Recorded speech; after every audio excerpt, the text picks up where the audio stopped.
श्री हरि भक्ति विलास में एक सुंदर श्लोक आता है। नमो भगवते तस्मै यस्य प्रियतमा तिथिः एकादशी द्वादशी च सर्वाभीष्ट प्रदान नृणाम्।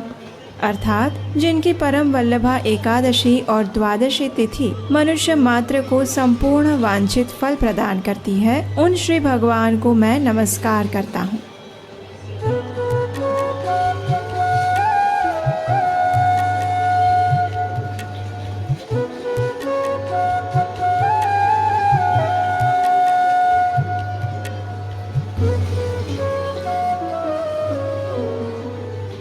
हरे कृष्ण।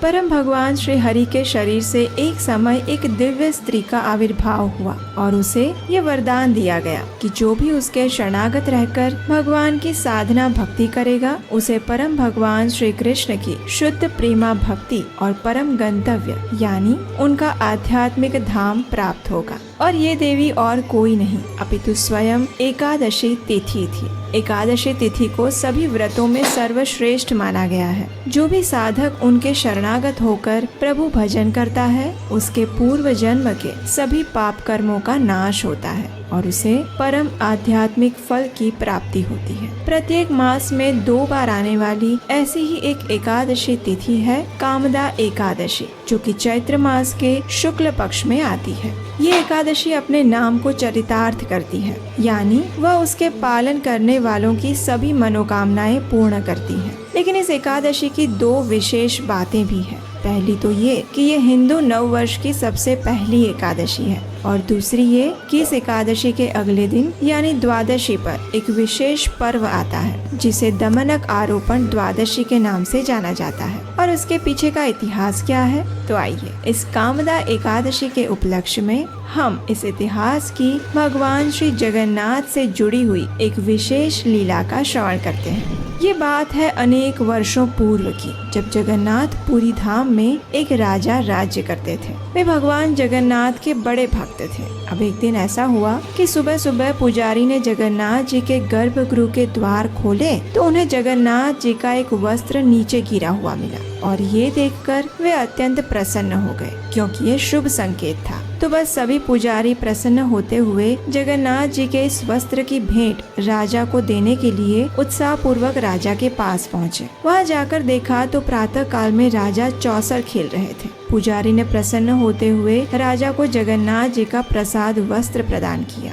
अब उस समय क्या हुआ कि राजा अपने दाएं हाथ से पासा फेंकने में व्यस्त थे, इसलिए उन्होंने अपने बाएं हाथ से उस वस्त्र को ले लिया और वो भी ज्यादा उस वस्त्र की ओर ध्यान दिए बिना। अब ये देखकर पुजारी थोड़े उदास तो हो गए, लेकिन अब क्या करें, राजा के सामने वे कैसे कुछ बोल सकते थे, इसलिए चुपचाप वहाँ से चले गए। कुछ समय बाद राजा का खेल समाप्त हुआ। वे अपने कक्ष में वापस आए और अचानक उन्हें याद आया, अरे ये मैंने क्या अपराध कर दिया। मैं मूर्ख अपने खेल में इतना व्यस्त हो गया कि मैंने जगन्नाथ जी के प्रसाद वस्त्र की ओर ध्यान भी नहीं दिया और बाएं हाथ से उसका स्वीकार किया। हे प्रभु, मुझ पापी ने कितना बड़ा अपराध कर दिया। अब मैं कैसे इसका प्रायश्चित करूंगा। इस प्रकार स्वयं को दोषी मानते हुए प्रायश्चित करते हुए राजा ने खाना पीना बंद कर दिया। ना तो वे किसी से बात करते और ना ही राज्य के कार्यभार में ध्यान देते। आखिर 1 सप्ताह बाद राजा ने कुछ कठोर निर्णय लिया। राजा ने सोचा, हे प्रभु,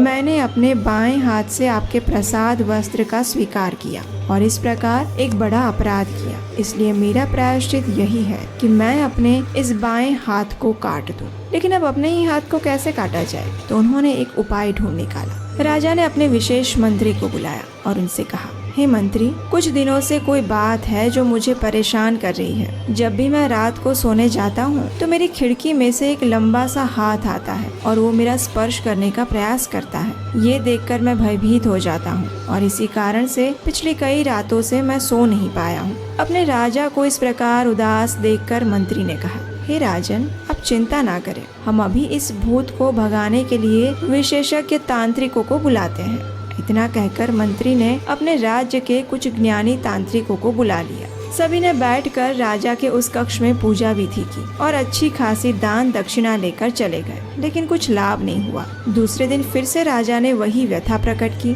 फिर मंत्री ने निर्णय लिया कि आज रात वो स्वयं राजा के कक्ष में रहेंगे और उस हाथ को काट डालेंगे। रात होते ही मंत्री राजा के कक्ष में पहरा देने लगे और राजा को किसी और कक्ष में भेज दिया। मध्य रात्रि हुई, खिड़की में से एक हाथ आया और उसे देखते ही मंत्री ने अपनी तलवार से उसे काट डाला। अगले दिन सुबह प्रसन्न होता हुआ मंत्री उस कटे हुए हाथ को लेकर राजा के पास गया और उसे ये शुभ समाचार देते हुए रात्रि की संपूर्ण घटना कह सुनाई। राजा ने भी मंत्री की प्रशंसा की और उसे पारितोषिक प्रदान किया। इतने में मंत्री ने देखा कि अरे अरे, ये क्या, राजा का बायां हाथ कटा हुआ है। कहीं इसका अर्थ ये तो नहीं कि रात्रि में उसने जो हाथ काटा था वो और किसी का नहीं अपितु स्वयं राजा का था। ये सोचकर उस मंत्री के पैरों तले से जमीन खिसक गई। वो रो रो कर राजा से क्षमा मांगने लगे और प्रायश्चित करने लगे, लेकिन राजा ने उन्हें ये कहते हुए आश्वस्त किया कि वो उनकी ही इच्छा थी, क्योंकि उन्होंने जगन्नाथ जी के महाप्रसाद का अपमान किया था। फिर भी दुखी हृदय से मंत्री राजा का वो हाथ लेकर जगन्नाथ वल्लभ उद्यान में चले गए और उन्हें वहाँ बड़े आदर सत्कार से समाधि दी। अब राजा का एक हाथ तो कट गया, इसलिए जगन्नाथ मंदिर के नियम अनुसार अब वे जगन्नाथ जी की प्रत्यक्ष सेवा मंदिर में तो नहीं कर सकते थे। इसलिए अब वे प्रतिदिन जगन्नाथ जी के लिए उद्यान से पुष्प चुन कर आते और उससे माला बनाने की सेवा करने लगे। एक दिन पुष्प चुनते हुए उन्होंने एक बड़ा ही सुंदर और सुगंधित पुष्प देखा। उसे देखकर उन्हें अत्यंत आश्चर्य हुआ, क्योंकि आज से पहले वो यहाँ नहीं था। राजा ने इसके विषय में वहाँ के माली से पूछा, लेकिन उसे भी इस पुष्प के बारे में कोई जानकारी नहीं थी। राजा ने माली से कहा कि इस पुष्प वाले पौधे का विशेष ध्यान रखा जाए, और ये कहकर राजा चले गए। अब अगले दिन जब वे उस स्थान पर आए तो उस पौधे से कुछ पुष्प तोड़े गए थे। ये देखकर राजा अत्यंत क्रोधित हो गए। आखिर उनके मना करने के बाद भी किसने ये पुष्प तोड़ने की हिम्मत की। उन्होंने माली को बुलाया, लेकिन माली को भी नहीं पता था। अब राजा को ये लगने लगा कि ये माली झूठ बोल रहा है और उसी ने ये पुष्प तोड़े हैं, इसलिए उसे दंड देना चाहिए। माली राजा से रोते हुए क्षमा याचना करता रहा, लेकिन राजा नहीं माने। उन्होंने उस माली को बंदी बनाकर कारागृह में डाल दिया। अब माली यही सोचता रहा कि आखिर उसका अपराध क्या है। ये सोचते हुए उस माली ने जगन्नाथ जी से प्रार्थना की कि अब वही उन्हें इस संकट और राजा के दंड से बचा सकते हैं। और हमारे जगन्नाथ जी तो है भक्तवत्सल। उसी रात्रि वे पहुंच गए राजा के स्वप्न में और राजा से कहने लगे, हे राजन, तुमने व्यर्थ ही उस माली को बंदी बनाया है। ये सत्य है कि इन फूलों की चोरी के विषय में उसे कुछ भी ज्ञात नहीं। वास्तव में ये पुष्प और उसकी सुगंध मुझे अत्यंत प्रिय है, इसलिए इन पुष्पों की चोरी मैंने स्वयं की थी। ये पुष्प मुझे अत्यंत प्रिय है, क्योंकि ये उसी स्थान पर उगा है जहाँ तुम्हारे कटे हुए हाथ को मंत्री ने समाधि दी थी। वास्तव में ये स्थान और ये पौधा मेरे प्रति तुम्हारी भक्ति और करुणा को दर्शाता है, इसलिए इस पुष्प का नाम होगा दयान पुष्प।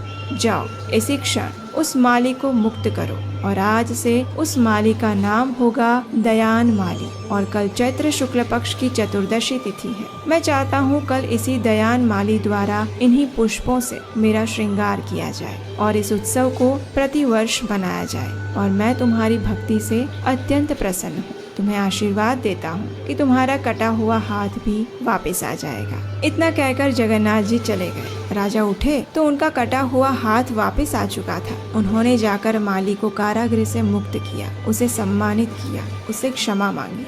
तो यही कारण है कि चैत्र मास के शुक्ल पक्ष की त्रयोदशी और चतुर्दशी तिथि पर प्रत्येक वर्ष जगन्नाथ जी को इन्हीं दयान पुष्पों और उसके पत्तों से विशेष श्रृंगार किया जाता है। और इस बार ये पर्व आ रहा है एकादशी के ठीक अगले दिन, यानी द्वादशी पर। तो ये थी इस कामदा एकादशी के उपलक्ष्य में एक विशेष कथा। ये कथा आपको कैसी लगी, ये हमें नीचे कमेंट बॉक्स में लिखकर बताना मत भूलिएगा। वैसे आपको जानकर प्रसन्नता होगी कि जिस प्रकार राजा के घर में जगन्नाथ जी आए थे, वैसे ही आप भी अपने घर में जगन्नाथ जी को आमंत्रित कर सकते हैं। जी हाँ, हमारे भक्तों की टीम द्वारा एक्रेलिक के सुंदर 3D जगन्नाथ जी बनाए जाते हैं। तो अगर आप उन्हें अपने घर और जीवन में आमंत्रित करना चाहते हैं तो अभी जाइए हमारी वेबसाइट नीलाचल.com पर और इस कामदा एकादशी के पावन पर्व पर उन्हें अपने घर में आमंत्रित कीजिए। अगर आपको हमारी टीम द्वारा वैदिक कथाओं का इस प्रचार प्रसार का अभियान सराहनीय लगता है और अगर इस कार्य में आप हमारा सहयोग देना चाहते हैं तो स्क्रीन पर दिए गए नंबर पर अपना आर्थिक योगदान भेज सकते हैं। हम अपने चैनल पर वेदों और पुराणों से सिर्फ प्रमाणभूत कथा और जानकारी ही प्रस्तुत करते हैं, इसलिए अगर आप इस YouTube प्लेटफॉर्म पर प्रमाणभूत और इतिहास की सच्ची वैदिक घटनाएं और कथाएं सुनना चाहते हैं तो आपके अपने चैनल उपदेशाष्टकम को याद से सब्सक्राइब कर लीजिए और नोटिफिकेशन बटन भी ऑन कर लीजिए। तो चलिए इस आने वाली कामदा एकादशी पर जगत के नाथ जगन्नाथ जी को अपने घर और जीवन में आमंत्रित करते हैं और इस कामदा एकादशी का